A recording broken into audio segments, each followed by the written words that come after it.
Yeah, very, very quickly, the golden handcuffs refers to the phenomenon of the company doesn't give you the big decisions the first month that you join. But over a little bit of time, you prove to them that you will do what the company needs. And over time, they reward you with greater and greater salary and perks and prestige. And as you prove yourself to them, they give you more and more decisions, some of which have an unethical or immoral aspect to them.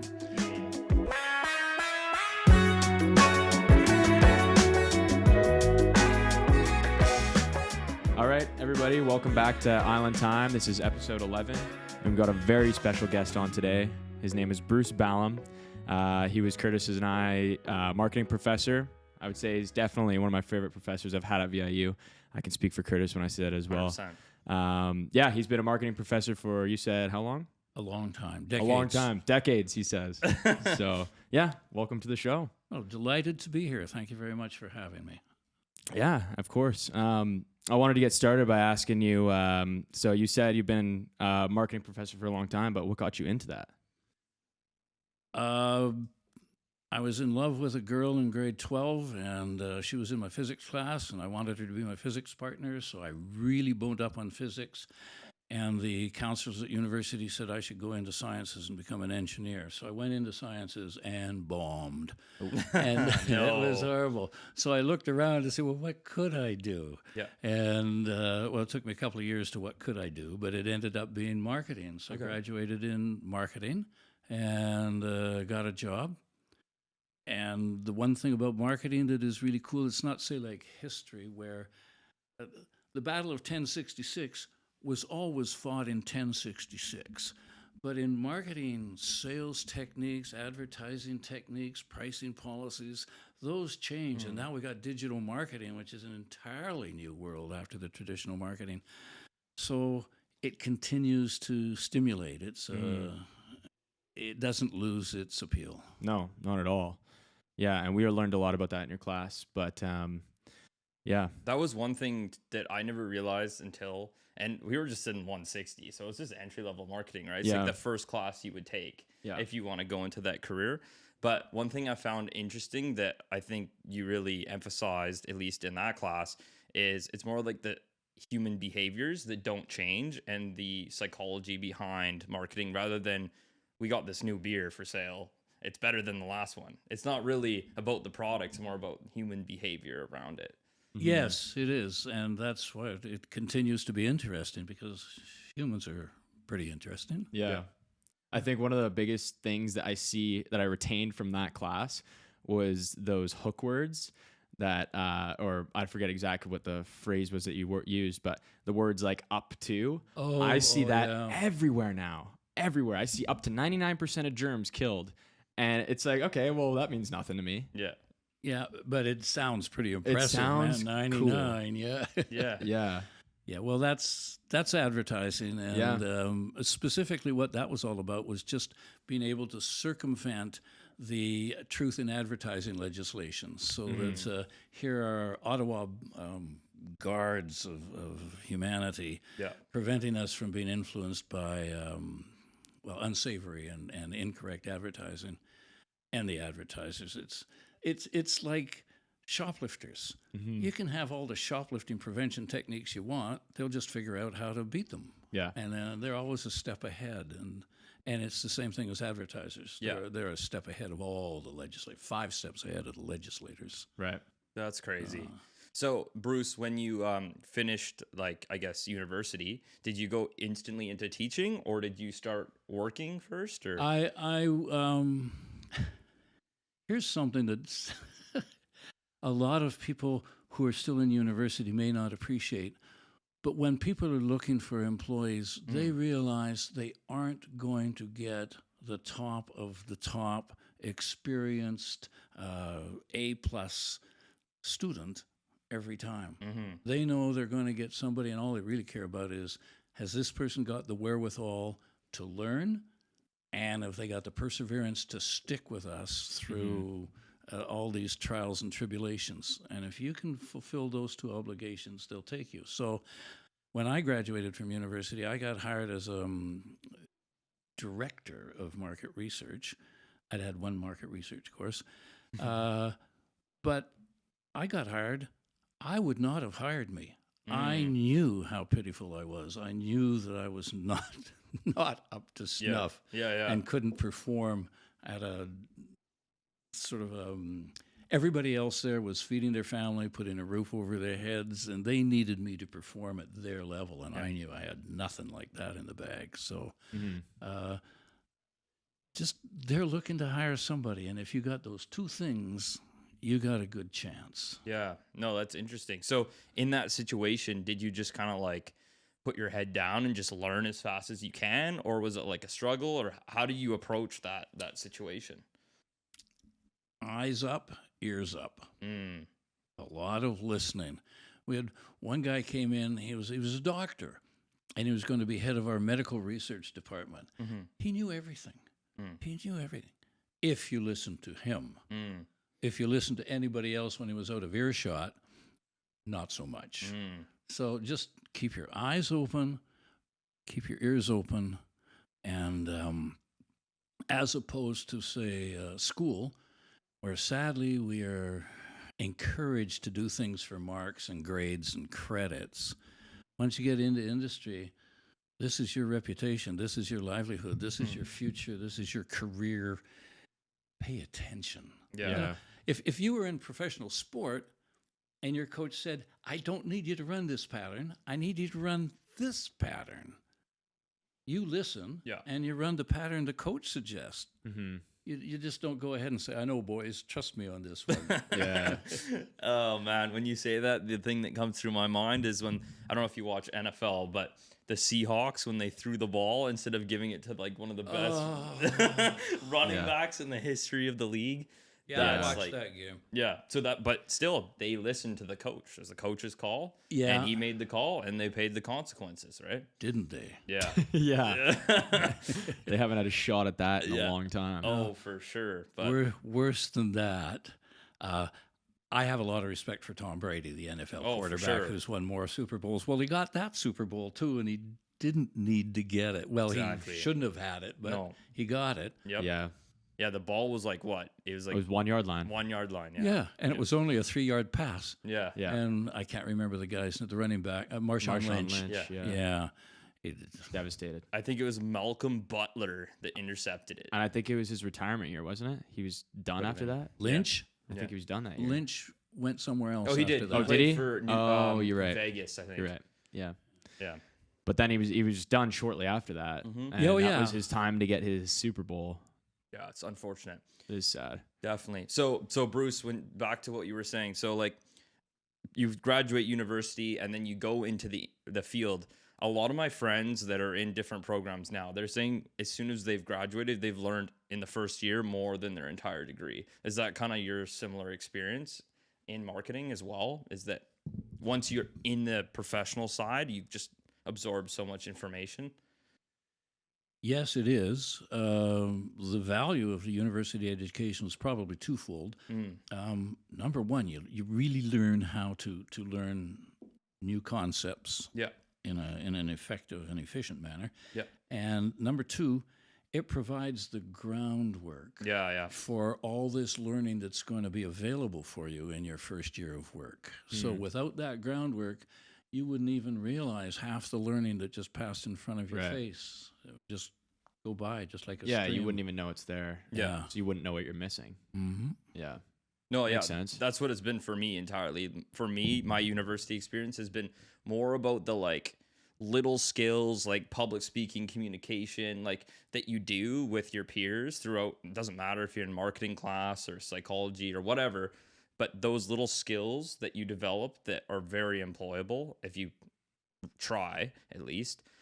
That's been huge for me, is that stuff. The stuff that's not formally taught, but you acquire when you put the effort in. You know what I mean?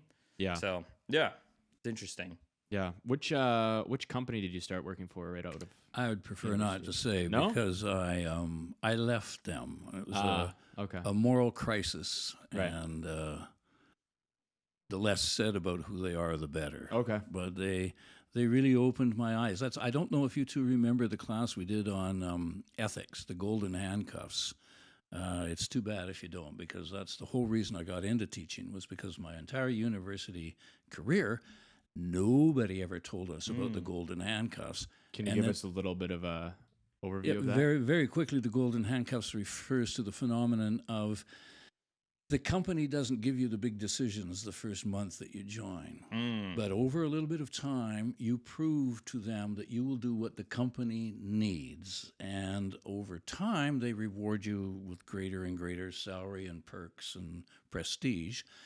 And as you prove yourself to them, they give you more and more decisions, some of which have an unethical or immoral aspect to them. And there comes a time when you become so attached, handcuff attached to your reward, to your salary, and your spouse, your kids, they're in private school, they belong to these clubs, they belong to that. And if you step away from all of that, you're devastating your entire family. So you've become a prisoner of your own success, and now you're ready. If the company needs you to decide to sell cigarettes, and you know that the studies show what they show, you sell them. If they need you to use child labor and not care about the health consequences or the moral consequences, you do it. Because if you don't do it, fire you, they get somebody else who will do it, and now all of a sudden your kids, your spouse, yourself, your lives have been just ripped to shreds. So you become a prisoner of your own reward. So the more work you do, it's like the worse the situation gets almost. Well, by the time you get to a high enough level, and it's not everybody, and it's not every industry, and it's not all of the time, but it sneaks up on you. I'll give you a quick example. There was I can't remember the exact title, but he was a vice president of marketing, we'll say, for a chocolate bar company. Okay. They were in an industrial park, and they got a phone call one day saying, "Are you guys doing your quality control?" And they said, "Yeah, we are." I said, "Well, you might want to take it one step further, because we're doing our quality control, and we think the feed lines of your product and our product have been crossed, and we're getting something that should be going into your chocolate bars, and you're getting something that should be going into our antifreeze." Oh, no. Yeah. So the vice president of marketing, but vice president, lots of perks, big salary, looks at, well, should I just stop production? We'll have downtime. My sales will fall. I won't get a bonus. I might even get fired. So they tested the chocolate. Tasted like chocolate, looked like chocolate, felt like chocolate, smelled like chocolate. Send her out. So they sent them out. Well, people with normal constitutions, it tasted like chocolate, and whatever problems they had were minor and disappeared quickly. But for whatever reason, some people were serving chocolate to their infants. Well, many of these infants died, and others of them suffered huge consequences for many years. But this person thought that, happened to be a guy, he was in an industry where these big moral dilemmas would never jump up in front of him, but they can come from anywhere. So, wow. So that's almost the result of the golden handcuffs. That whoever that director was at the time was put basically in that situation. Allowed himself to get imprisoned by the handcuffs. Wow. So would you say that there's a lot of corporations and stuff where that still happens today, and we just don't hear about it till later? Like, do you think that's common? My opinion is yes. I would agree. Damn. I feel like it's very common.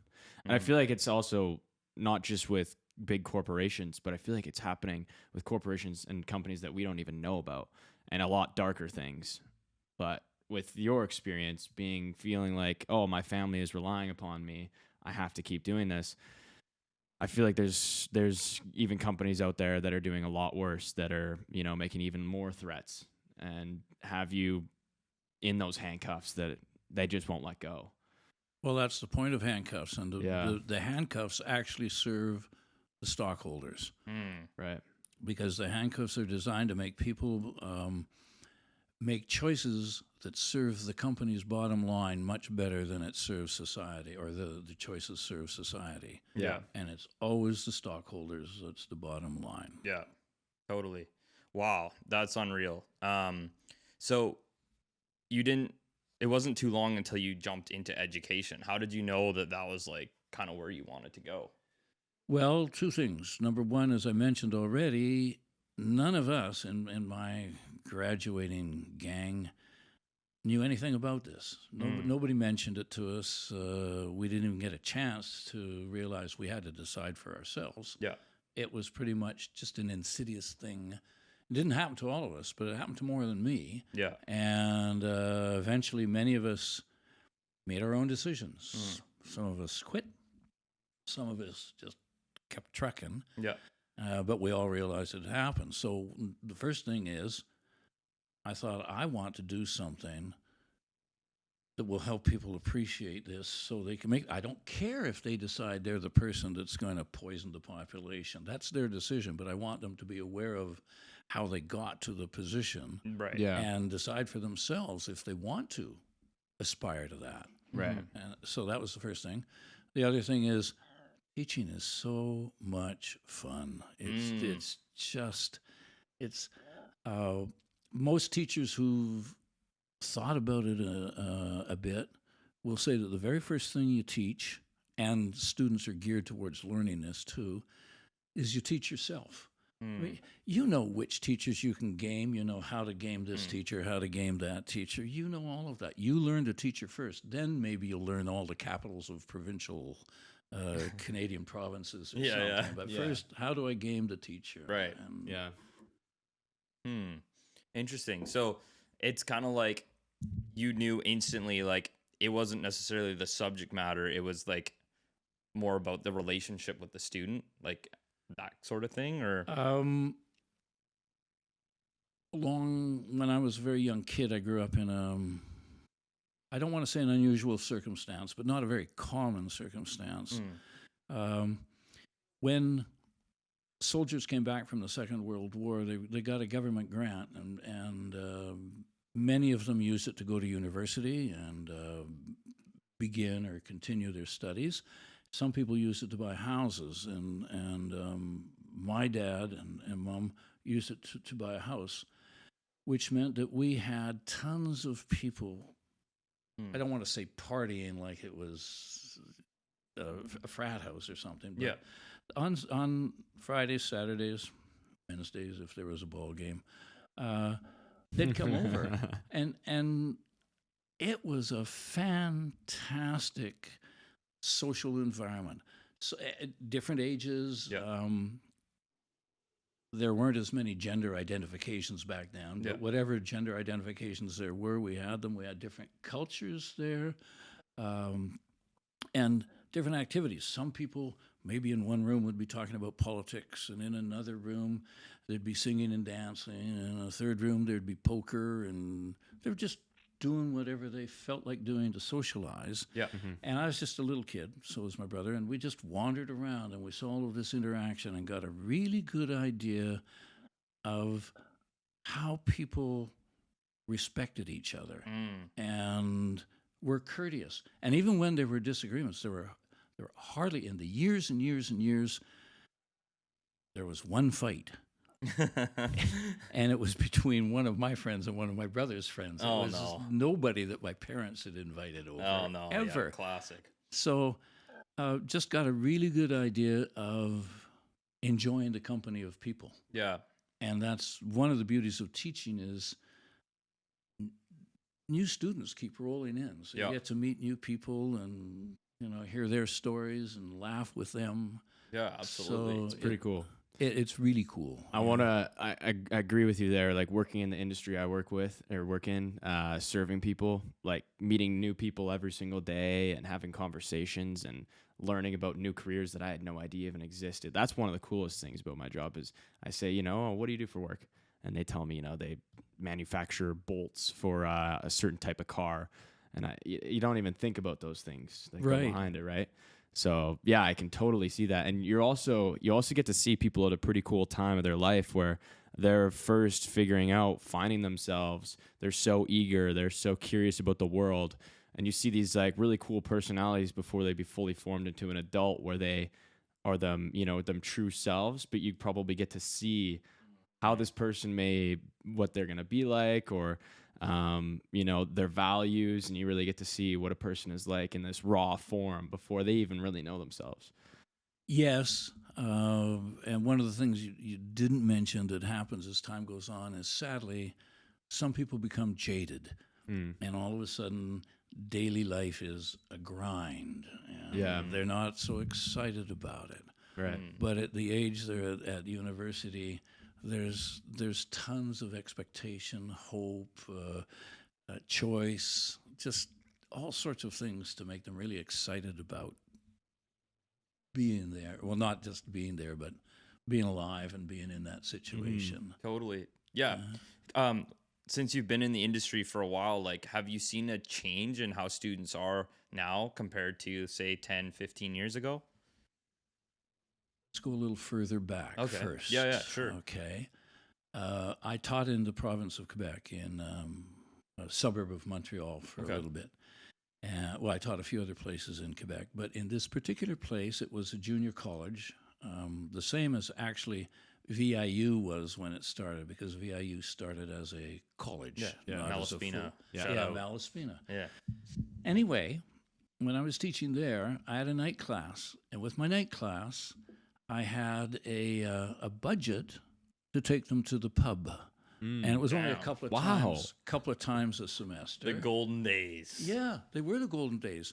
And other days, it didn't, out of our own pockets. And the nice thing about Quebec is they sold the beer in 2-4s.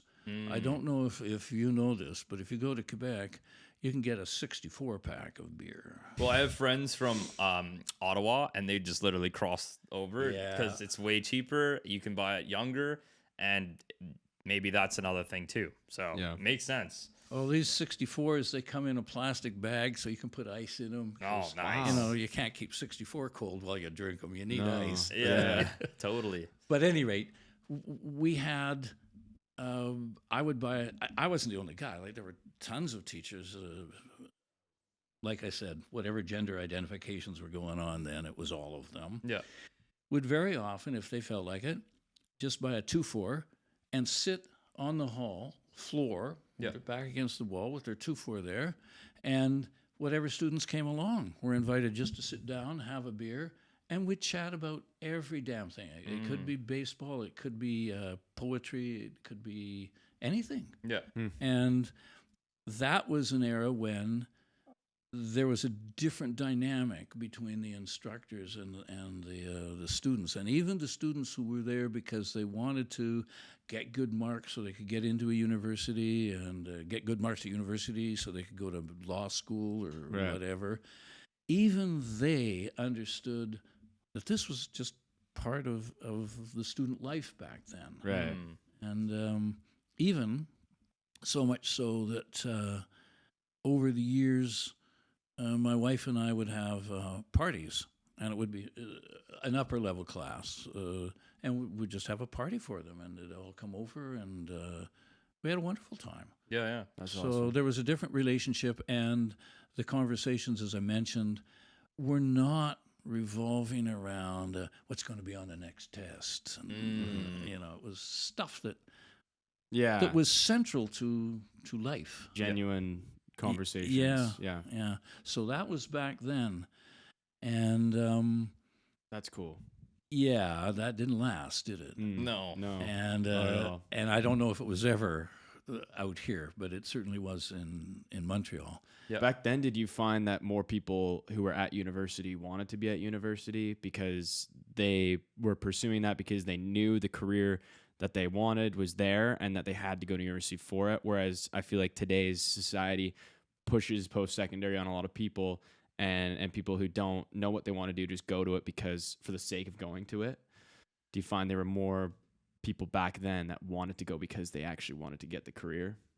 I don't know if I'm able to answer that question, but what did come to mind as you were asking it is the majority of people back then, if you asked them what they wanted to do with their credentials, had answers. So maybe that's an indicator at least, right? Yeah, well, that's the only thing I've got for an answer to your particular question there. And then to carry on with differences that and this is just me noticing, and I think a different instructor with a different style or philosophy of teaching may have noticed other differences or whatever. But so this is a sort of personal, anecdotal answer. The next stage that I kind of saw was people who were mark driven, credit driven. I got to get this. I got to get this, and then I'm going to be a lawyer, and so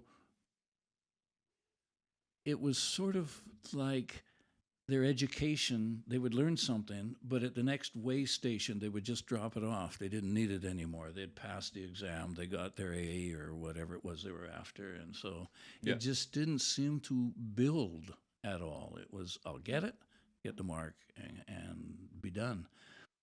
And now I not quite sure what I see, but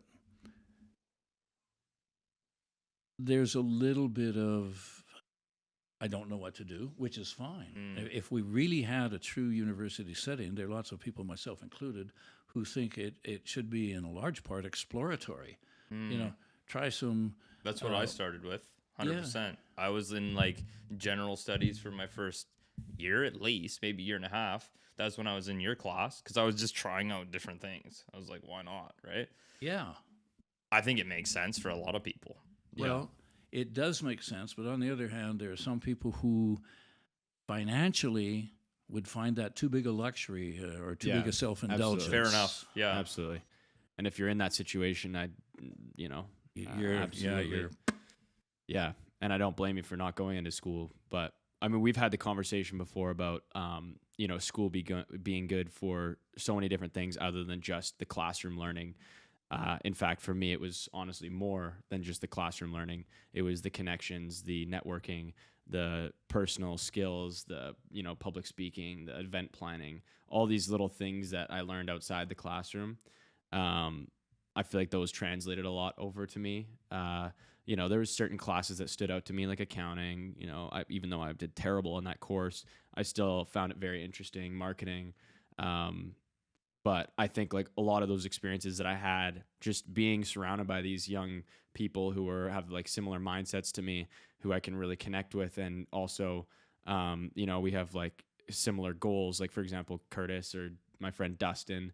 I feel like these are people now that are going to be in my life for a very long time, and I can always rely on. And I never would have gotten these people in my life if it wasn't for university. And even though I'm not in university right now, I still feel like it was an amazing experience for me, right? Well, the research, like there's only one research. There is some research which shows the most enduring friendships we make in life, if we go to university, very often are from university. And I think we're old enough at that point that we have become a pretty good representation of who we might be later on in life. Like we're not going to stray all that far, unlikely. Yeah. And therefore, the friendships that we make, it was only 2 months ago, not even 2 months, a month ago, that I guess the friend I've had, the most long-standing friend I've had, which is about 50 years, I guess, and they live in Quebec, and he was out here, and I don't have all that many friends, but he's been a friend for 50 years. We don't see each other for 5-6 years at a time. Yeah. And we don't phone each other, and I'm certainly not. Email or texting. No, there's nothing. It's like there's no communication. And then 5 years later, for whatever, we had a fantastic experience once. And we were kind of lucky to find out it could even happen. But I was teaching in Shanghai, and he and his wife were visiting China. Yeah. And I was in Shanghai, so I was there for a period of time. And part of their visit was Shanghai at the time that I was there. So we had 2 days together, and I got to show them around Shanghai like I was the host. And it was fun. So cool. Yeah. But we just take up right where we left off. I don't know if you have siblings, but you don't have to. Sorry. No, it's okay. I just turned it. you don't have to, with a sibling, say very much. Remember the time Dad stuck his foot through the ceiling when he was hiding the Christmas presents? Yeah. That's all you have to say, and then you're off for 15 minutes on all sorts of stuff. Totally. And, well, those friendships very often come from university because finally we are a pretty good representation of who we're going to be. Yeah. Yeah.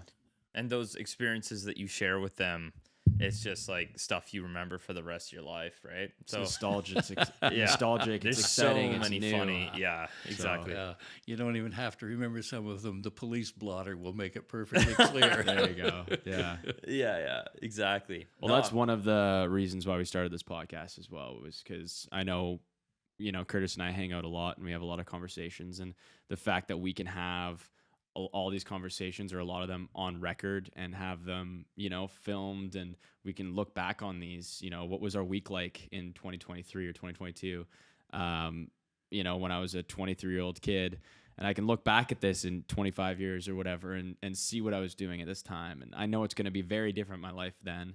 So that's a huge reason why we did this podcast, for memories, and not just to be able to remember them, but to relive them.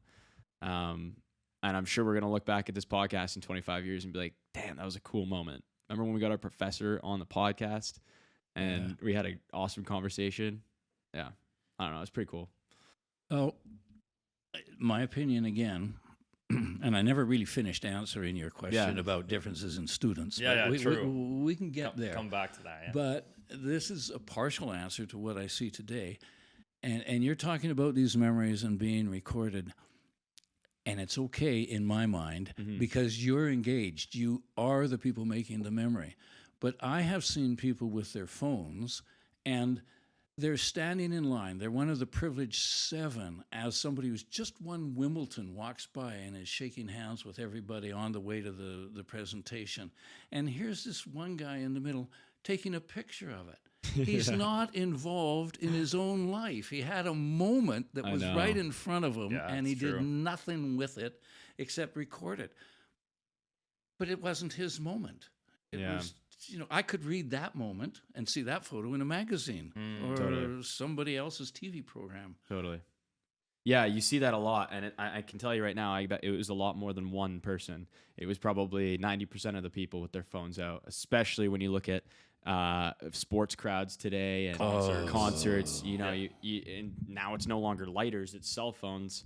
But yeah, you see, I would say, a good 90% of people have their cell phones out recording it. And you're right, not living in the moment. I don't know, I'm pretty impartial on it because there's some times where I do like to take a video of something that I really want to remember and be able to relive later on. But I think there's a time and a place as well. Like, you can't be recording the entire concert and not enjoying it, maybe taking a picture or a video here and there. But like, for example, like Kawhi Leonard, he's a basketball player. He played for the Toronto Raptors. You're going to tell me about the shot that ran around the rim for 11 seconds? That's the one. And it's one of those moments where you never saw it? I saw it. We'll show okay. I was going to say I'd show you it after, but it's one of those times where you look at the camera and you see how many people have their cell phones out, and it's like, at that time, I wasn't even I was watching live on TV, and I didn't even think about having my phone out, right? And these people in the crowd all have their cell phones out, which I get. You're trying to capture the moment and share with your friends, and show everybody that you're at the game, which is cool. But at the same time, you got to live in that moment and experience that crowd for what it is, because that was a crazy moment. And you're never getting it back. No. You're never getting it back. You can watch it on TV, recorded as many times as you Exactly, that's want. the thing. But you're never going to be in that physical environment space ever again. So be in the physical space. Yeah. That's my opinion of 100%.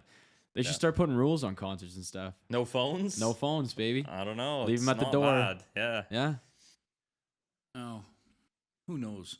Maybe they'll have a no-phone concert where it costs you $300 for a ticket. If you want to take your phone, well, you're up at $1,500 a ticket. There you go. Smart. That's crazy. Like, honestly, though, that's an interesting concept. Yeah. Like, imagine going to a concert that has no phones, nothing recorded. It's almost like you would pay more to go because that will never be seen outside of physically being there. Well, that's yours. And the concerts that we used to go to, we used to sing along. You know, when it was appropriate. Yeah, Would be singing along. That when the performers wanted the audience to be with them. Yeah. And the biochemistry of those moments, I don't know, but I'm thinking is significantly different than the biochemistry of selfie. Yeah, facts. That's true. 100%. What are some of your you've been to a few concerts. What are some of your favorite people you've seen or bands? Probably no names, but you might remember there was a concert a long time ago with a group called Sha Na Na. I don't know if you've ever heard of them. I have, actually. Okay. I have.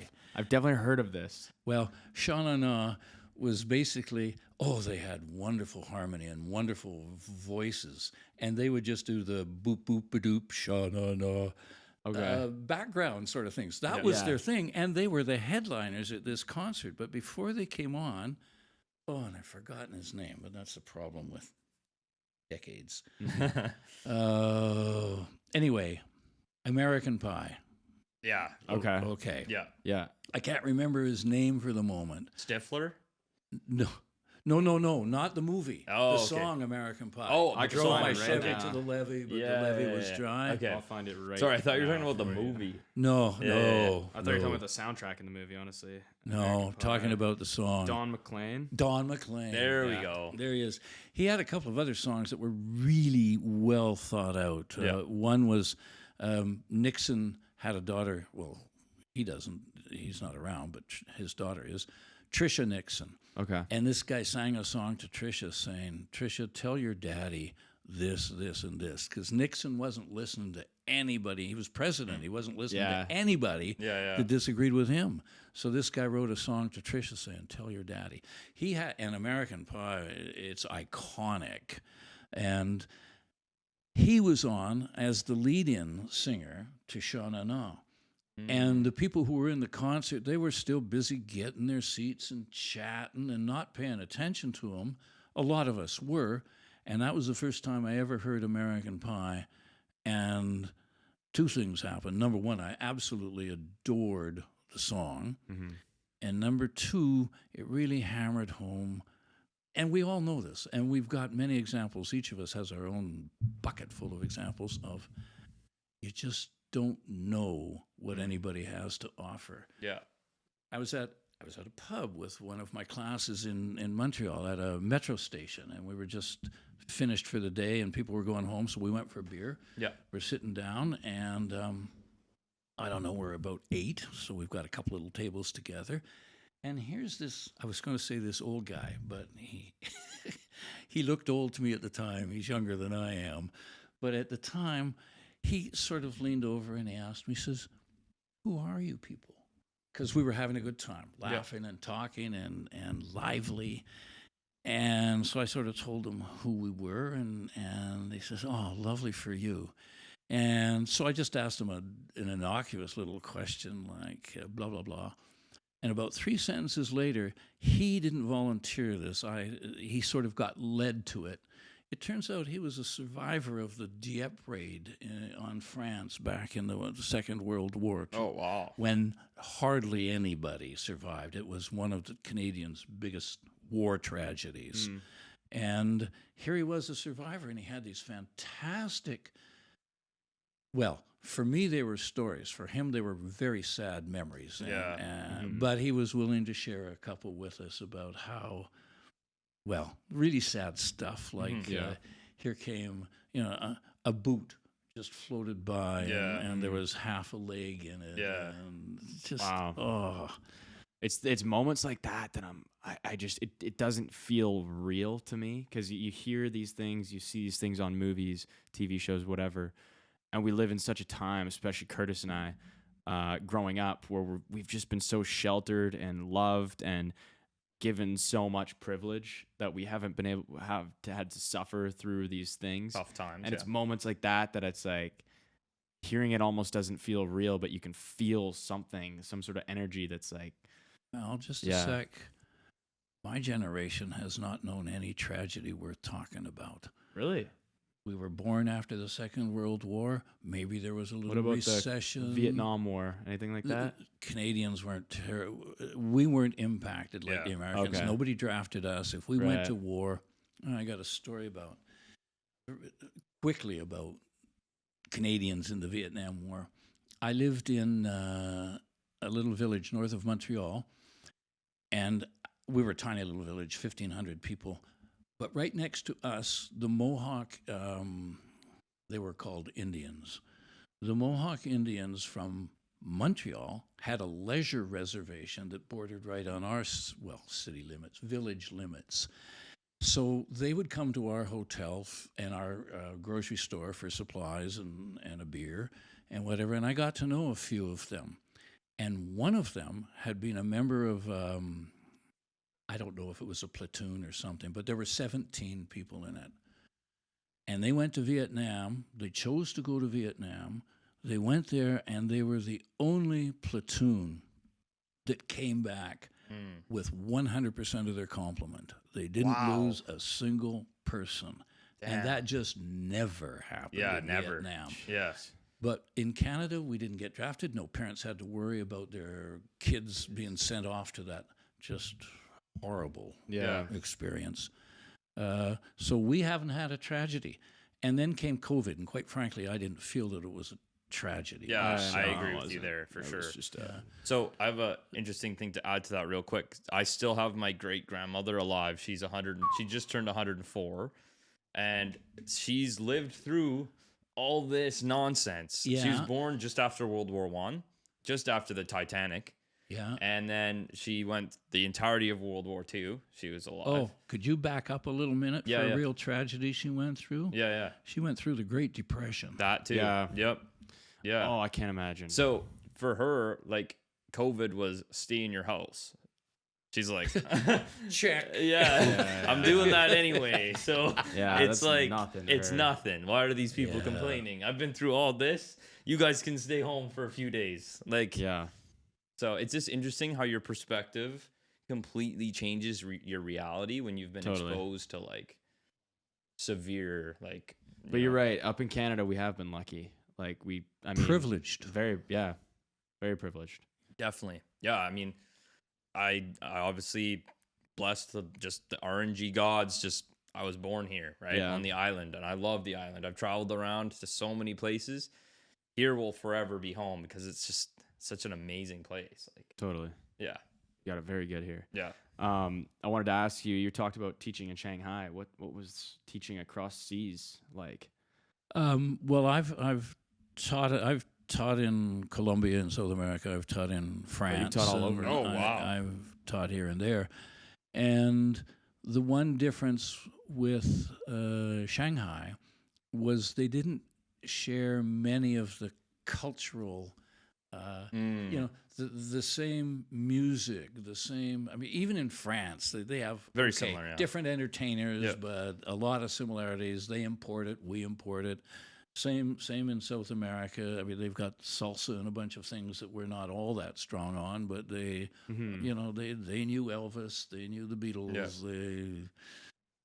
fast food joints still serving the same food.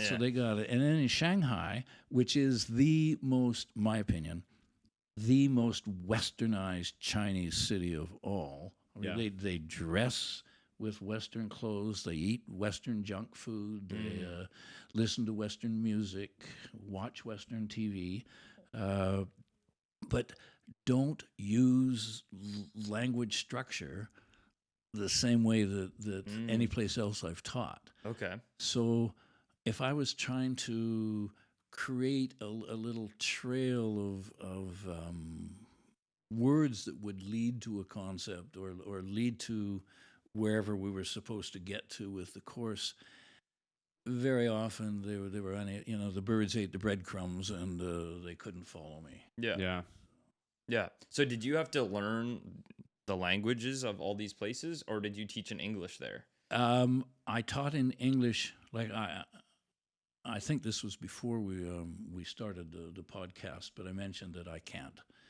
I can't make my Yeah, my it took upticks 19 and tries my to even say one intonations. phrase, so. Yeah, Yeah. so it would have been. I wanted desperately not to be able to teach necessarily, but Yeah. to be able to converse in the Right. hallways and things like that. I couldn't do that. Mm. And the rest of it, well, I speak French. I used to speak Spanish, so I could teach in the In language. France, it was no worries. Yeah. Yeah, but they actually really wanted me to teach in English because it was their chance to improve, sharpen up their Totally. English. Yep. So it was a mixed bag. I would teach as long as it was flowing easily, and then the moment that I ran into a problem, maybe didn't have the right vocabulary or Yeah. something, we'd switch to English. And if they needed help with an English word, they would help each other. Somebody somewhere would get it and say it means. Yeah. Right. Cool. No, totally. And how was connecting with students, like, because you were saying the culture there, everything, it's very different. Was, when you make jokes and things, it's gonna hit them different, right? I didn't notice a problem because they trusted me. Right. So if I was making a joke, if there was a little glint in my eye or a Body little wry language, smile or yeah. something, they'd say, "Okay, Yeah. he's harmless. This is. I'm not going to lose face with this. It's okay." Yeah. And so that actually helped a lot. They worked maybe a little harder trying to get through the course and material because, I don't want to say we connected, but it was an easy relationship. Totally. So, Yeah. Did you find, because I know the culture there is very school driven, did you find the people who were living in Shanghai and in your classrooms, were they just like 100% focused? Like, no, sometimes they were 100% asleep. oh, So because they had stayed up late last night, or maybe they had stayed up late for the last 27 nights, and they just couldn't do it anymore, and their heads down. And it was really normal. If I see that in a class here, well, somebody could be suffering, they're ill, could have stayed up all night and they're tired. And sometimes it could be a little bit of a combination, but the trigger is they're bored. There's just nothing to keep their eyes open, so they kind of nod off. yeah. Well, when you see that, that's kind of a signal that maybe the material isn't having as big an impact as it could. Yeah. But in Shanghai, and I taught in other cities in China as well, but it was the same. It was just biology. They were dead tired. Yeah, that tired. was it. Yeah. Did you ever do any of the exchange trips at VIU to Shanghai? No. Okay. I wasn't invited, and that made a lot of sense to me because we still do have an instructor there who has taught in China, like lived and taught for a few years. Yeah. Married with a Chinese lady, speaks Mandarin fluently. Oh, okay. Yeah. And the other person that he needed on the trip was female. So I see. Yeah. Makes could sense. attend to everybody who was on the. If given the chance, would you do it? Go back Well, to China? I don't know if I'd go back to China right now because they're pretty strict on I was what gonna you say can do. earlier, how was the political system there back then? Like when you were teaching there, what was it like? Was it similar to now where it's pretty much a dictatorship?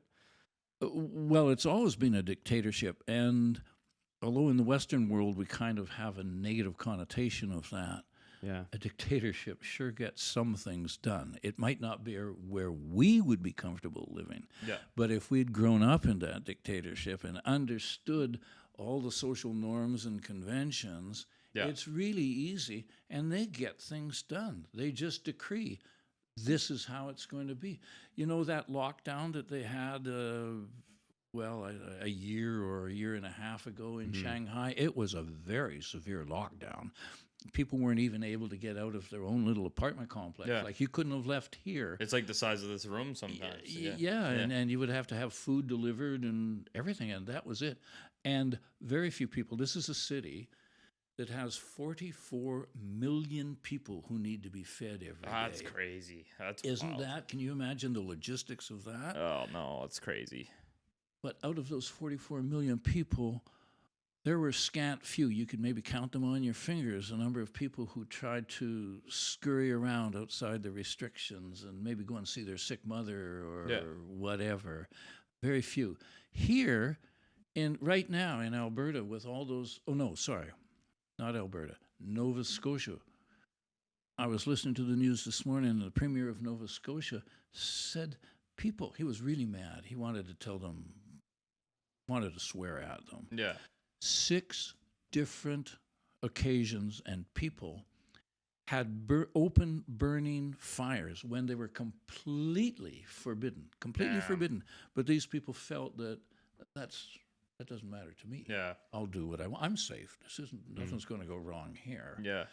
But in a dictatorship, it gets done. But also what gets done is entire communities will, if you go to Vancouver, you'll see a whole bunch of houses ready to be knocked down. And you'll see one house that hasn't sold out. And they're still living there. And nobody can really get busy with the new complex because of that house. One guy, yeah. Well, in Shanghai, I was there a few times.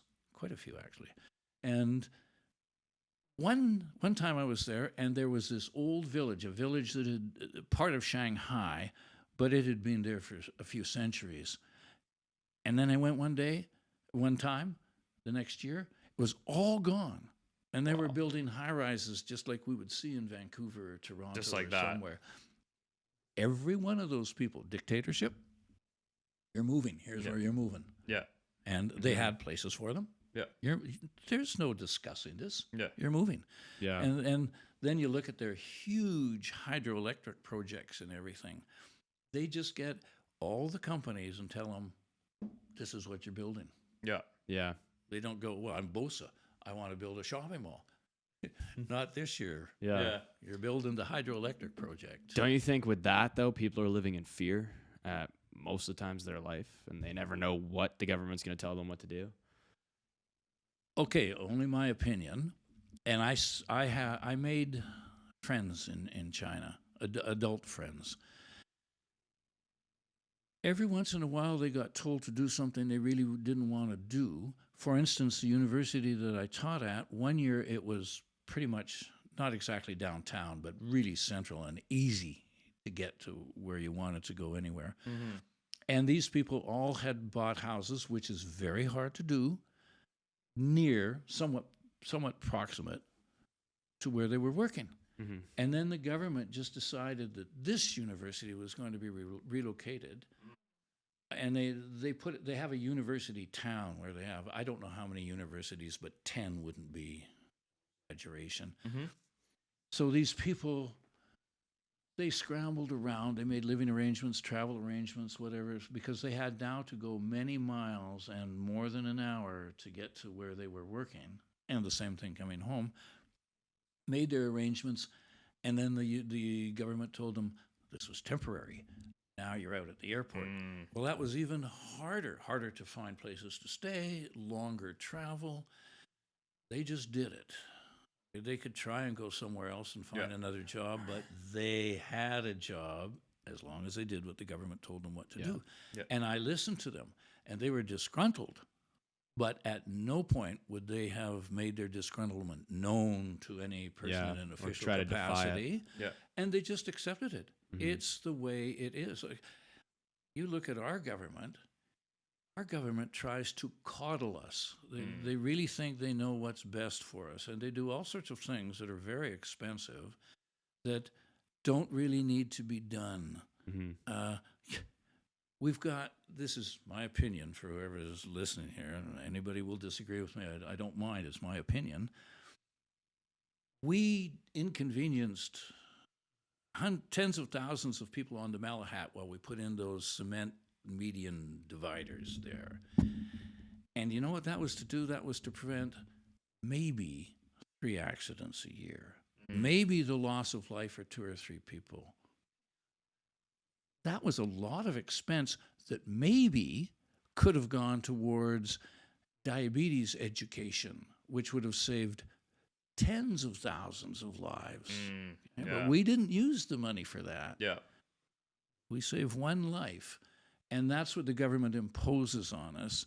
And We just accept it. Yeah. The same as the Chinese people accepted where they were going to be teaching. Yeah. So you're saying it's kind of like we do it here in different ways, but it still exists. Yeah. People just are kind of blind to it because they don't. And they also haven't, a lot of the people that probably are against those type of government ecosystems, they probably haven't actually personally experienced it or have friends that, you know, have experienced it. So they're just making a judgment based on Western media pretty much, right? So you want to hear something that I saw recently that just blew my mind?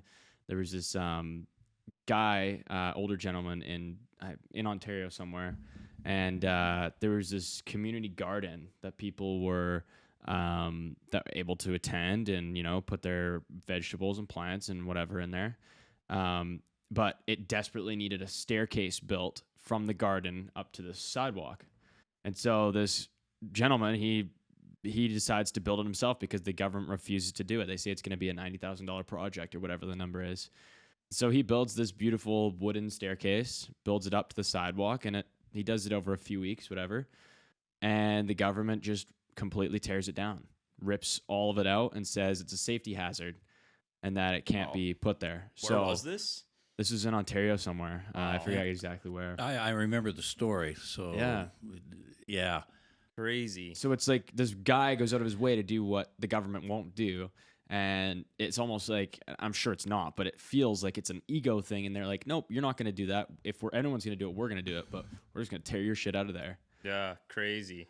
Well, understandable though, because somebody's getting paid X amount of dollars a year for public safety in exactly those types of situations. And it doesn't matter how much good you prevent from happening, that won't hurt your career. But if you slip up once, and if somebody had put their leg through the staircase or something, and now they're suing the city, that person whose job it was to prevent that person's gone. Yeah. They've lost their job. Yeah. So it isn't about the people they're serving. Yeah. It's about their job security. And it's very understandable. You're right. But the idea is just I don't know. It's the idea of it that how can someone do that? You know, how can a government say that? Because of that. I mean, if you're in the civil service, job one is protecting your job. Yeah. Yeah. Job two is protecting your job. Mm-hmm. And eventually, job three is hiring an assistant to do your job. Yeah. Yeah. It's almost comedic, though, that they spent money to send a guy out there to destroy. Oh, yeah, right. Yeah. And not even send that guy out to build it. Yeah. Exactly. Yeah, it's crazy. It's kind of like this is my experience with it, but like it's kind of like how in like public institutions, say like our university, for example, you're not allowed to change a light bulb or like move a table. Like that has to go through this. You know, if you do it, it's a big slap, right? You can't do that. It's bad because if you hurt yourself, now the university's liable, and the same thing, it goes down the chain, right? So you have to have the right person facilitate even simple jobs, right? When did that start becoming a thing, though? Because I feel like if this was 50 years ago and that guy built that staircase, do you think that they would have done the same thing and ripped it out? My opinion, no. I don't think so either. But 50 years, well, maybe not 50 years ago. Let's go a few more than that. Kids came home from school. Both parents weren't always working, but sometimes both parents were working, or at least not home that day because they had reasons for not being home. The kid just went to a neighbor. Yeah, go hang out with your friend next door. Yeah. And that was fine, and everybody was happy with that. Before I left Quebec, artificial plants for office decorations had become quite popular, but they got dusty. So they didn't have to have, but the people who wanted their office to look like they were Power Rangers in the business world, they had people come in and dust it and dust them. Crazy. Well, just a sec. That's a little bit crazy. What turned out to be crazy was the government determined we have to license those people, and they have to take a course. Because you know what they might do? They might come in with a spray bottle. Oh, no. And have something noxious in the spray. It seems to me you only need to lose one or two customers through noxious sprays, and that pretty well takes care of it. The whole but thing. No, now they have a government agency that gives a course and licenses artificial plant dusters. That's wild. I bet you there's like way more than we can think of like examples like that at the government level where we just don't even know what's happening, but it's there and taxpayer dollars are paying for that. Oh, that's the worst. That's crazy. People my age, we can live with the taxes. We have a horrible time living with what they do with those taxes once they get them. Yeah. Yeah. In my opinion, I think there's so many things that the government could invest in. I mean, I'm obviously biased, but it'd be nice if post-secondary was a lot cheaper or even free, kind of like in Scandinavia and some other countries. It gives access of opportunity to so many more people. But I mean, are they going to do it? I don't know. It seems like it's a for-profit model at this point. Crime rates, prison rates, and homeless population decreases by a crazy amount if you just have free public education. Yeah. I don't know. I'm definitely on that. What's your opinion on that, Bruce? Well, I agree with everything you've been saying. Yeah. But I also know people who have spent the effort to get life organized the way they want it to be. So my generation isn't going to lose money worried about greenhouse gases. Bring them on, because by the time they become, they are a problem. Again, it's only my opinion, but I think Darwin is going to get us all. I think, but we haven't got any right to run the planet. Yeah. And the planet isn't going to miss us if we're not here. Mm-hmm. We're just lucky to be here, should enjoy it, and my generation is going to enjoy it. And if that means having a cow in the backyard and methane gas all over the neighborhood, we're going to have it. Yeah, that's fair enough. It's true, though. Like, if you think about it from that capacity, it's almost like even our generation, I would argue, too, is still in the clear, right? From that sort of, especially in Canada. Like, we're probably one of the most eco, quote unquote, carbon neutral. That's a whole debate there, what carbon neutral actually means. But for the lack of this argument, like, we're probably further on that side than some of the other countries, like maybe China or India, for example, right? But even those countries, is it going to affect people like our age? Probably not, but it's going to probably affect generations down the road. I think it will affect your age. Do you think so? Oh, yeah. It's interesting. I hope it's not gonna. Just, if you really want to think about what are the odds here, concentrate your efforts finding information about the oceans. And once you see what's happening, you'll realize, ooh, this is kind of gaining momentum a little faster than my life expectancy can afford here. Yeah. They found a new microbacteria that will eat away microplastics. So, you know how much that costs? Oh, I can only imagine. You want one water bottle eaten away? Well, why don't you take all the bus routes off Nanaimo for a week? Yeah. Now you've paid for one bottle. Yeah, you're right. But what I think the theory is that it's not like you just, give your plastic water bottle to these bacteria and they eat it away. I think it's more the microplastics that are in the ocean. This bacteria enjoys eating, and it can survive after eating it. Well, the science is really, I'm optimistic about the science. Mm-hmm. But like a lot of things... cost money. When I was your age, Buck Rogers in the 21st century was just a fantasy. Now we're in the 21st century. Before we even got there, we went to the moon. We've done a lot of Buck Rogers, these things. Yeah. So all this science, it's in its nascent stage, its infancy right now. Yeah. But it will mature and become useful. Yeah. However, the price we might be paying before that becomes useful could be so onerous that the benefits of these microplastics won't be enough to save the day. Yeah. Too little, too late. Yeah. Yeah, you're right. No, it's true. It's interesting. I think I don't mind taking a bit of a break here. I have to use the washroom pretty bad. So let's do a quick cut and we'll come back in 5. Sounds good. Sounds good. All right. We are back. Took a little break there, but we're going to keep on moving. So as we continue with education and we have, seen this timeline kind of you teaching, in your early career, I want to fast forward to now, today. And I wanted to ask you, have you ever heard of something called ChatGPT? Yes. Have you been asked about this at all? Yes. And I wanted to hear, what's your opinion on it? What are your thoughts on ChatGPT? First one, no matter what any educators think, it's not going to be stopped. Mm-hmm.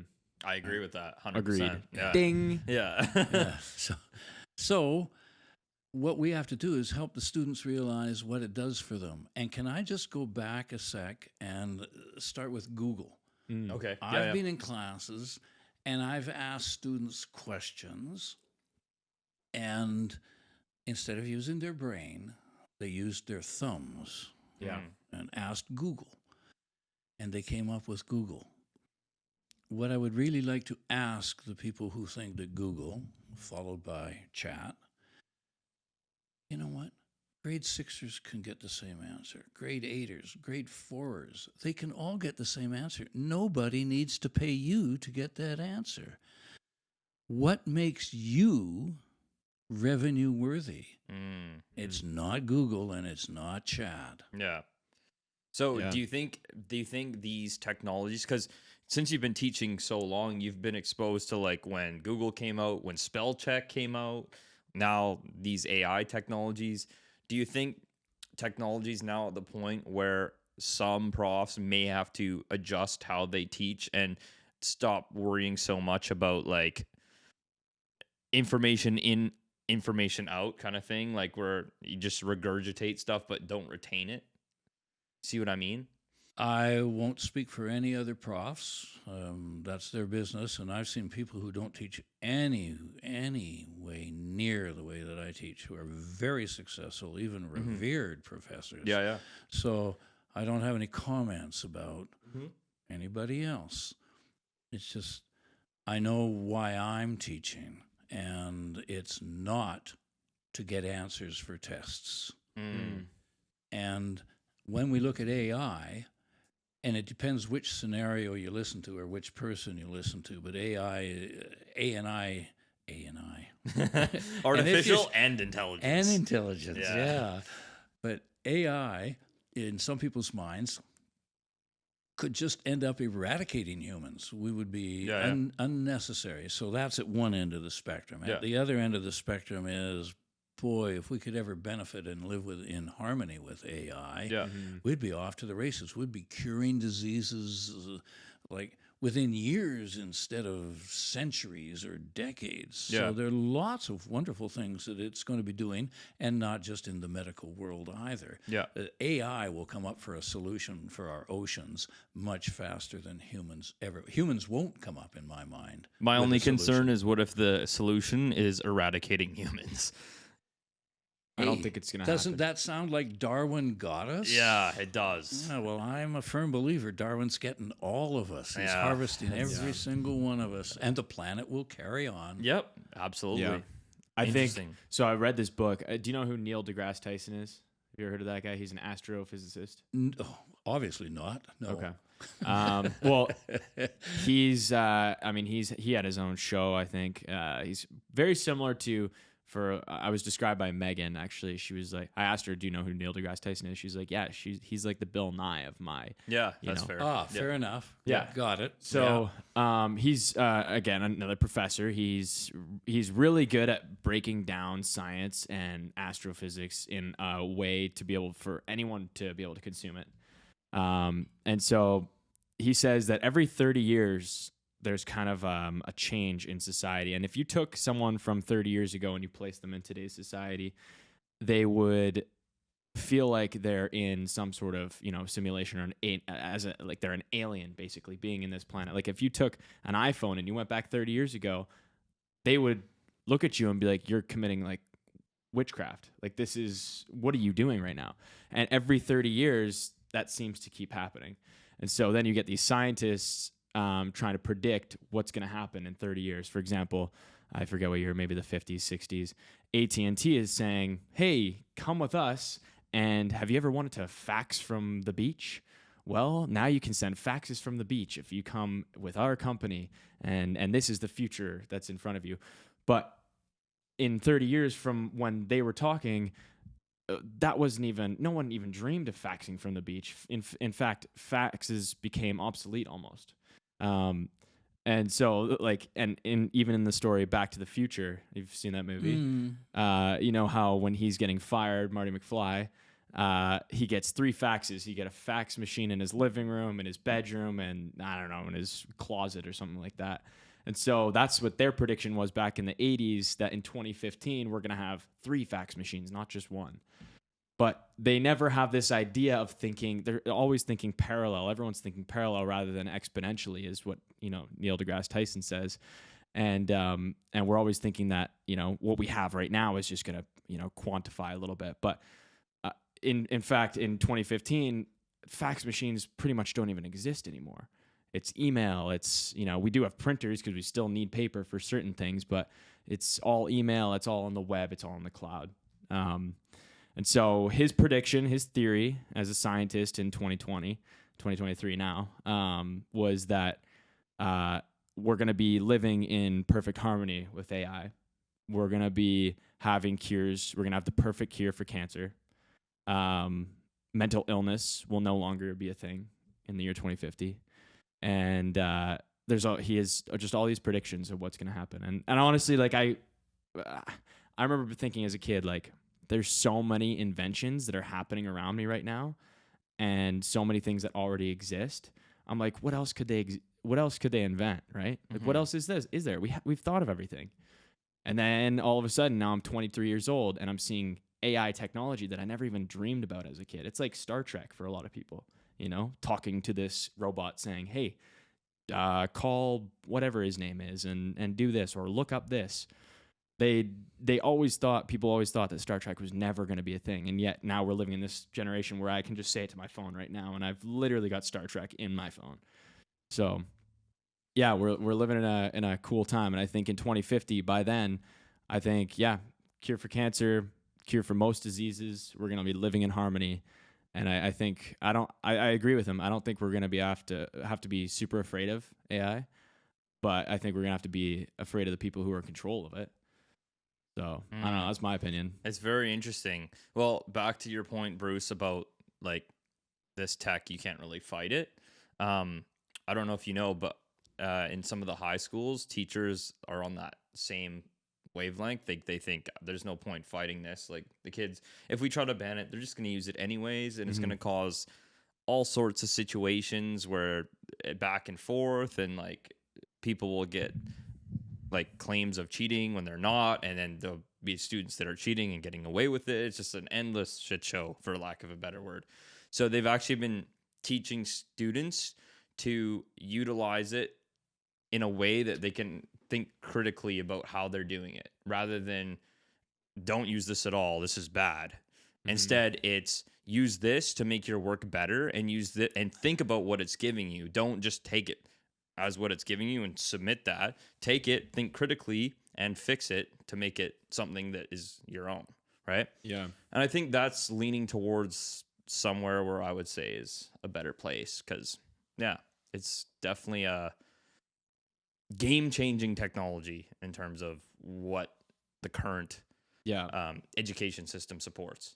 And for your course, I know for us, I mean, it was actually really refreshing having a course where it was pretty much the entire course was a project that we were working on and building towards the entire year, rather than taking, you know, midterm, final, and writing essays throughout the year. It was applying the things that you learned throughout the course. And you couldn't just do this I'm sure people do it last minute, your project, but my dog knows when it's been done the last minute. Yeah, exactly. So it's like taking the course, like the stuff that you learned in the classroom that day, and applying it to your project, and taking notes on it and saying, okay, like, how can I use this in my project? It's a much, I think personally, a better approach to teaching than just giving people a bunch of information and then expecting to just test them on this throughout the year, and then saying, okay, now you've learned all this stuff. that you really haven't learned that much. You've read it in textbooks and you're not interested in it. And then having this massive final exam and saying, okay, come back and remember it all, memorize it all. And offload it. Yeah. Yeah. But if we can go back just a few steps, Yeah. Curtis, with what you were saying about, well, actually both of you were saying this, but if you go back to Jules Verne, he was a writer from a different century. Okay. But he predicted fantastic things like voyage to the bottom of the sea and space travel. Yeah. It happened. And when I was maybe your ages, people were predicting that Western civilizations would be eating, especially North American, would be eating 1 out of 3 meals out of home. That had never happened. You got up, you ate breakfast, you came home for lunch, or you made your own lunch. So it was a homemade meal. And you came home for dinner, and that was it. And these people predicted, nope, there are going to be meals eaten out at a very significant percentage. So these predictions, I've got a lot of faith in people who predict. But with a chat, I don't think it's going to last long enough to be a big danger. I think there's new technology coming along. That's only one thing. Yeah. That's like making a brand of car. Okay, Ford, they make a wonderful car. Well, guess what? That doesn't prevent GM or Volvo or anybody else from making an even better car. So chat isn't going to last long enough to fight it. It's gone. Something else is going to be even better. And my own, it's not my thinking, but as a result of my reading, my own opinion is, if you, university students, want to make a niche for themselves, they've got 2 things that they really have to go on, and that is creativity, and that's thinking for themselves. So all these things like Google and chat and whatever comes next, it's like living on the 18th floor of an apartment building. That's all fine if you're able to walk up and down 18 flights of stairs. But if you rely on that elevator and it goes down, you're hooped. Yeah. So don't go relying on Google and chat. You can use them as tools, but you have to be the judge of, and one of the other things that does, sadly, is it limits your thinking, whatever they produce. There You're in a silo. Many other avenues in which your thinking could have gone, or you could have taken it. Yeah. And we don't, because this is limiting. So, actually, one of the fears that an author that I really respect, whose name I've forgotten for the moment, wrote, and he's like your fellow, the Bill Nye for now. He said that the biggest danger facing civilizations, and well, not civilization, but humanity, people, is irrelevancy, not unemployment. We will have a social system, an economic system whereby anybody who wants to not work will be welcome to not work, and they can still live a satisfactory financial, economic life, but they won't mean anything. Yeah. There'll be no real purpose for them being on the planet.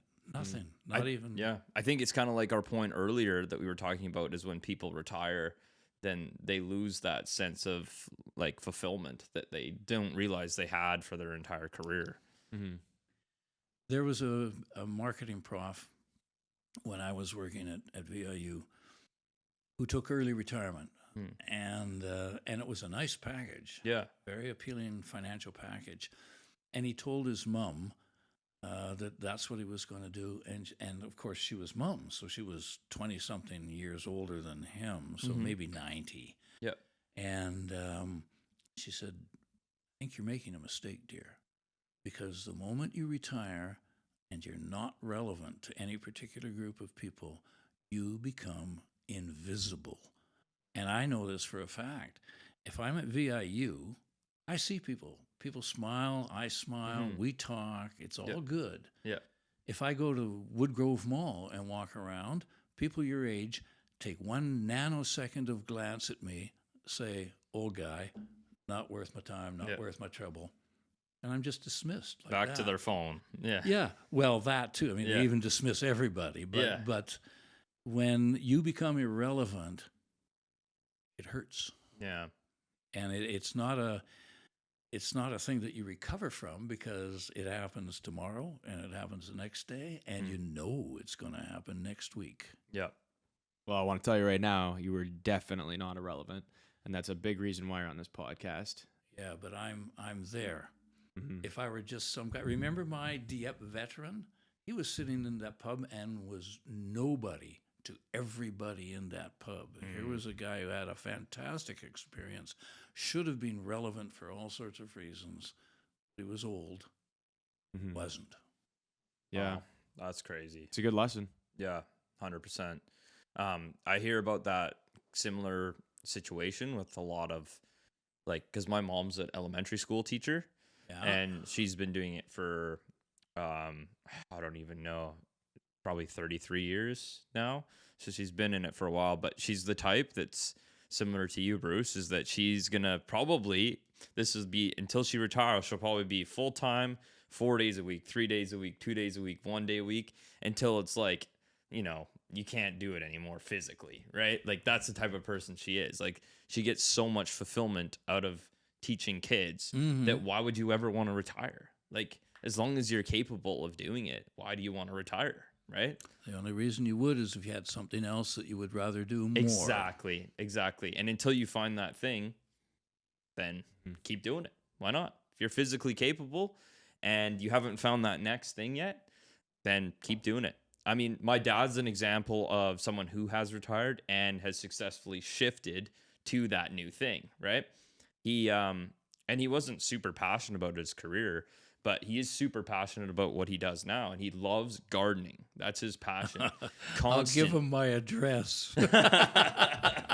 No, absolutely. He spends so much time out in the yard, and he does it every single day. So that's now fulfilling for him, right? Even though he's not in the official workforce, as you will, right?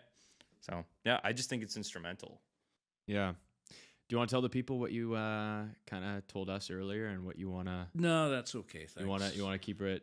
Well, I don't think it's interesting. It's my thing. It's like if I told them my favorite color, or my dog did a cute trick. Yeah, big deal. That's okay. Yeah. But we'll see you one day in the billboards. That would be nice. Back to another point we were talking about earlier, though, is I asked you, Bruce, like, what's the shift of students back when you first started your career to now? Like, what do you see? Is there a difference, or is it very much the same? Attention span and focus. It's diminished noticeably. And this has nothing to do with teaching. It just has to do with living. Is scrolling through 78 something or others and giving them nanoseconds or 3 seconds of attention and moving on to the next thing. There's not a lot of permanent value in the that TikTok approach. pandemic. But what it does do is the old use it or lose it. It really destroys their potential later on for focusing and endeavors that require time and thinking. Yeah. One thing I read, I don't know if it's true, but nowadays, because we have to work more to financially sustain ourselves and our families, I read that because parents can't spend as much time with their kids anymore, like before, like when my parents grew up, you could have a stay-at-home parent and you could have someone that works 9 to 5, right? So the kids would be constantly getting attention from their parent, and like, but nowadays that's really tough because both parents are sometimes working multiple jobs to provide for their kids. So their kids look for other avenues for attention, and a lot of that unfortunately will fall on phones, social media, iPad kids, video games. And I honestly think, back to your point, Bruce, we might see more and more of that attention span issue in the classroom going forward, because kids are growing up in societies where they don't get that growing up from their parents. I don't know if it's true, but I read a study on that, and it kind of leaned towards and in addition, and this sounds like naysaying. Yeah. I just want to say something. The generation where I was around your age or a little younger, we were the hippie generation. And our parents, who'd gone through the Depression, gone through the Second World War, finally getting some good times, they looked at us and thought, what a bunch of wastrels. They don't appreciate this. Long hair, rock and roll, sex, drugs, and everything. They thought we were going to hell in a handbasket. And we didn't. Eventually we got past that. We became the assistant manager of the men's underwear department at Eaton's or some department store. Accountants. We did straightforward stuff. Raised kids. We were okay. We turned out okay. And then I've looked at subsequent generations, and everybody has thoughts about them. Oh, there's a big problem with that generation. All right. They turned out. The people that we're talking about right now, they're going to turn out okay. I don't know how it's going to happen, but they are going to turn out okay. That's a fair analysis. History repeats itself, at least it tends to. So why not this time, right? I mean, at least I hope so. I mean, the one thing though that I've seen is, at least my dad, like my grandma and grandpa, they already had 4 kids by my age. Almost all of my friends have 0 kids, and they're in their late 20s to early 30s.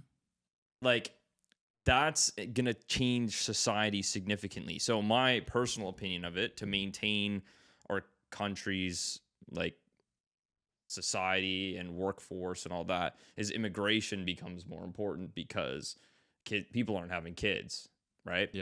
But I don't know what's going to happen. But it's interesting to see the perspective of my grandparents and my parents. They had kids much younger, and then people in this generation are just not. Well, I feel like I don't know. I feel like it's like a systemic issue where we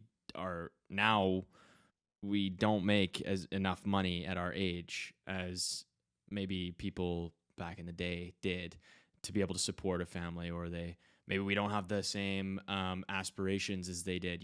They wanted a family and they worked multiple jobs, and that was their life, and the family was their life. But now we have such privilege and we have such freedom to do what we please and on a day-to-day basis that we value our lives over having children. And that's why we're seeing people having children in their late 30s and some people, and more people, it feels like, and I could be wrong, but deciding not to have children at all. And I feel like that's why we're in this predicament of, all right, well, if we're not having kids, then there's going to be no people. It's I think we're actually having a people issue. Like, we need to produce more people, and we're not. What would happen if we didn't? That was my point on workforces would start to decrease. Like, our factories would start to plummet, I think, and production would go down. Farms would start to go obsolete. Like, I mean, the people that we have now would have to go into farming because that's what we need to be able to produce food. And I think all production, unless we invented a bunch of robots that could just do all that for us, which is where we're probably headed. But as of right now, I don't think we have the infrastructure to be able to have all the robots doing everything for us. So if we just stopped having people right now, well, then where's the workforce? It's not there. And we suffer and we perish. Years from now, who cares? It's interesting. I do. I'll still be hopefully here. Well, your life expectancy is a lot longer than my generation's life expectancy. So 100 years, who cares? There we go. But just to go back a little bit, not everybody works second jobs. There was the concept of restraint and the other concept of sacrifice. Right. And make do. And we'd go to school and we had patches on our pants, on our knees, because we'd worn through and now we got a patch. Right. No disgrace, no problem. We weren't disdained because we didn't have a brand name clothing. We had a patch. Right. That was it. The other thing that sort of is the other side of this coin is self-indulgence. Siri, turn on the lights. Turn on the lights. Get out of your chair and turn the lights on. Be active. You want to have a health problem? Yeah. No. And Uber, bring Yeah. me Uber. Who the hell is paying for all these meals? Where are you getting the money? You're just sitting on your thumbs. You're Yeah, it's true. irrelevant. You're not earning that much money. How are you paying for all of this? Yeah. You're right. And debt's going up because of that, Yeah, right? exactly. So it's just like Amazon. the hamster wheel, right? Like it just never ending consumerism is the problem. Okay. I'm sure you guys know the answer, but here's the question. Which country in the world has the highest household debt? Oh, I actually don't know the answer to this. I mean, I would. You've got a wild good guess would chance be because you're United sitting in it States. right now. Canada? Is it Really? Canada? Really? I was going to say the Household States, debt. but I was gonna say the States too. yeah. Canada. Wow. Jeez. Wait, so what Leading the classifies? parade. Let's go. At least we're leading something. What classifies like household debt? Like, Oh, mortgage, car payments, credit cards, okay. those Yeah. standard sort of things. Yeah, right. Yeah. wow. So it's like per household. So it'd be like 2 spouses and their kids would be one household, right? That's right. Yeah. So if you aggregated all those up, Canada would be dead last or first, depending on if we're playing golf. We're going for first. Yeah. Jesus. That's bad. Wow. Well, I know we come first in a few categories. I know our phone bills are number 1 too for most expensive in the world, which is pretty rough. Yeah. Yeah. Well. It's, I don't know. It's interesting. Back to the point though, with jobs and stuff, like one thing that I remember as a kid, I used to pride myself in being from a country that had free medical. And I was like, yeah, let's go. Everyone gets open access to medical care. But as an adult, or like as I've gotten older and society has changed, it seems like it's almost an illusion because like if you even go down to the medical arts center, if you need an appointment, you're going to be waiting there all day, like all day. So if someone's in a significant need of medical attention, it's not really open access. It's literally like I can't get it when I need it.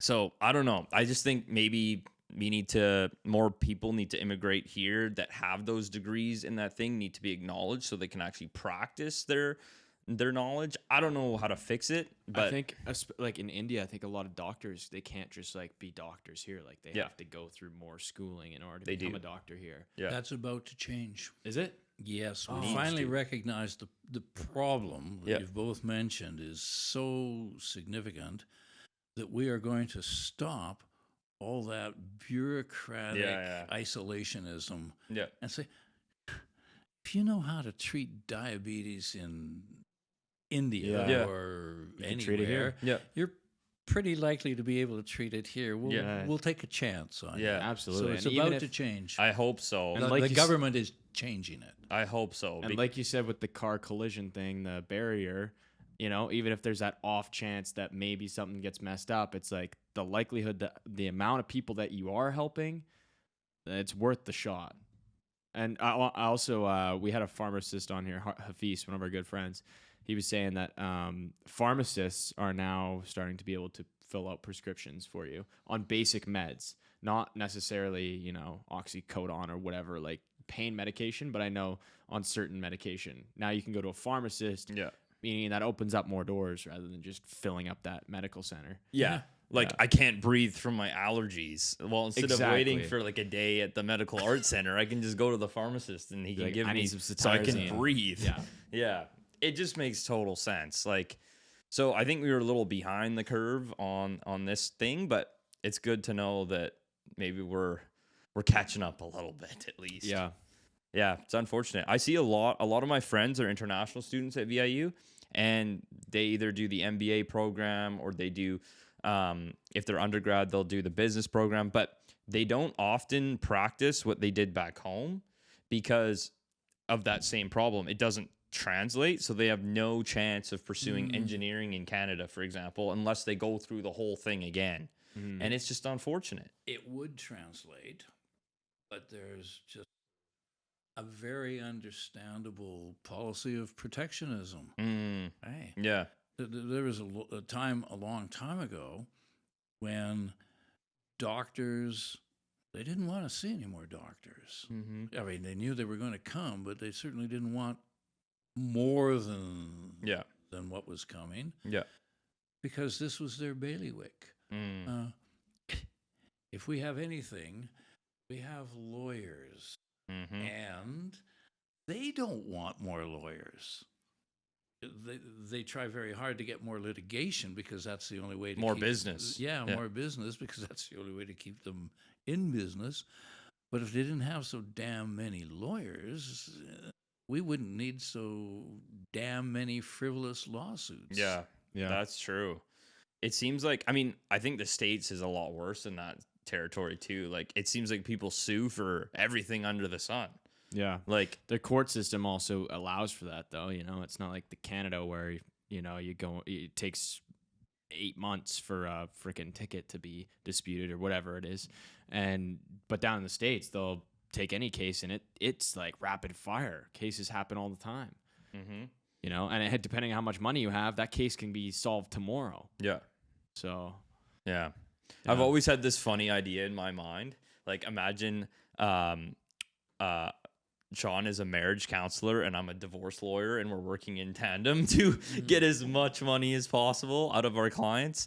Like, I'm sure that exists in some capacity. Like, it does. Yeah. And like, at the end of the day, you're not actually helping the people. You're just there to like eat that paycheck. Exactly.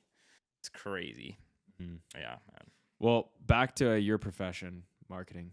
Do you have any things for the people out there? Any like little tips or things to watch out for that marketing might get you nowadays? You know, any up tos or up tos? Yeah. I probably could, but they would be minuscule little bits of information and hardly memorable, and certainly not worthy of tonight. Yeah. Because the conversation has been at a nice sort of conceptual level. And this is just like a little tidbit of nothing that would be imminently forgettable. Well, I'm glad you hold us on that pedestal, Bruce. Well, it's been very enjoyable. I don't know if we continue or not, but up until now, I've had a wonderful time being with you. So No, we appreciate you. Should we end it here, Sean? I think it's a good time. Yeah. I think we've talked about a lot of topics, and we've enjoyed having you on. So really appreciate pleasure. it, Bruce. Yeah, 100%. I'd love to get you back on here. I know personally, and I'm sure Curtis would too. Maybe in the future. This is our 11th, so maybe we'll go for the, I don't know. Well, if I ever come back and there's a chance to talk about life, love, and loss, I would really enjoy that topic. Yeah. All right. 100%. We'll hold you to it. Yeah. Cool. Absolutely. Awesome. All right. This was episode 11 of Island Time. Thank you so much, Bruce, and we'll see you next time.